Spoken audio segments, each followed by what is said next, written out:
Anniversary of the tragic death of Kobe Bryant. It was Sunday, January 26th of last year when Bryant and his 13-year-old daughter Gianna and 7 others were killed in a helicopter crash in Calabasas, California. The days and weeks that followed were marked with emotional outpourings of grief and appreciation from around the world as people celebrated the life and the legacy of one of the greatest players of all time and one of the great legends as well. And we thought that to begin our conversation about that today, we would bring in our own Michael Wilbon. And Michael, thank you for getting up with us here today. And it is hard to believe that it has been 1 year in so many different ways. As you woke up this morning, what were the first thoughts you had relative to Kobe? Well, Greeny, I started thinking about it, last night as I started reading some pieces about this 1 year anniversary. I guess we have to use that word. And, in this country, we weren't really locked into what was about to happen, COVID, until early March. And so late January, as we were getting ready to cover and indulge in the Super Bowl, this tragedy sent us into despair. And I mean that literally. More so here, but worldwide. But yes, particularly in this country, this plunged us into despair, the death of Kobe and his daughter and all the others. And I don't think we've come out of it. I mean, we've been in it. We've been stuck there. Obviously, with the pandemic, but also with this just saddening, this pounding, these deaths of Hall of Fame athletes subsequently, and maybe none of them were as tragic. I think just about this past few days with Henry Aaron, but at least Henry Aaron had a full life. At 86 years old. Mm-hmm. Kobe Bryant certainly didn't even have quite half of that. But I just started thinking about the despair that we have been in, and it started with that tragedy. To me, that's my time frame, and all these things tend to be personal.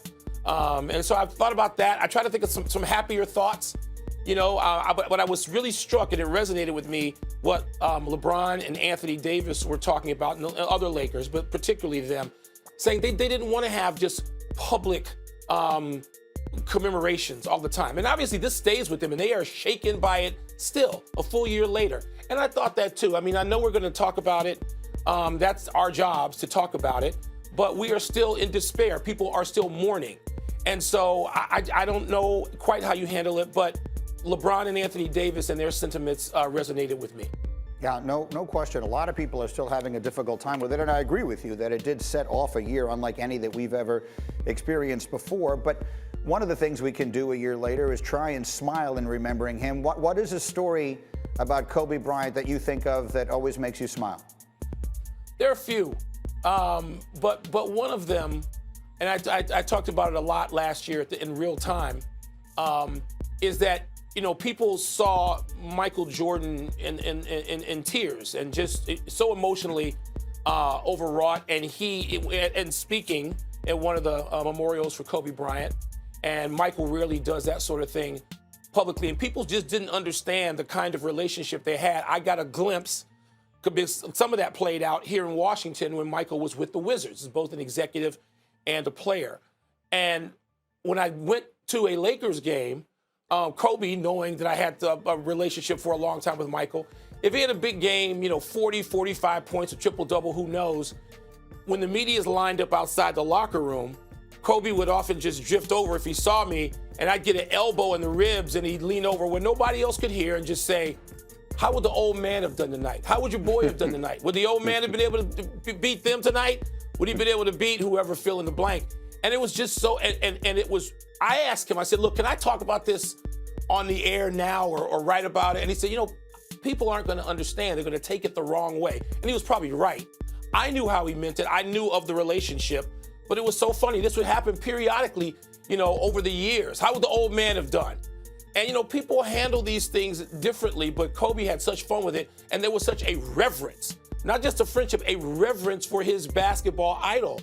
And that I think about that. When you look at these big games, you just had on the screen the comment that said he had 60 points. I wasn't at that game, but there were games like that. And it was one of the first things he'd say, and I'd say, "Yeah, I'm going to call and tell him." He goes, "Pull out the phone now. Let's call. Let's tell the old man what I did tonight in case he wasn't watching." And Jordan loved it. He just loved it. And people did not realize we weren't in a social media time for most of that, if any of it, and they didn't realize just how much they adored each other.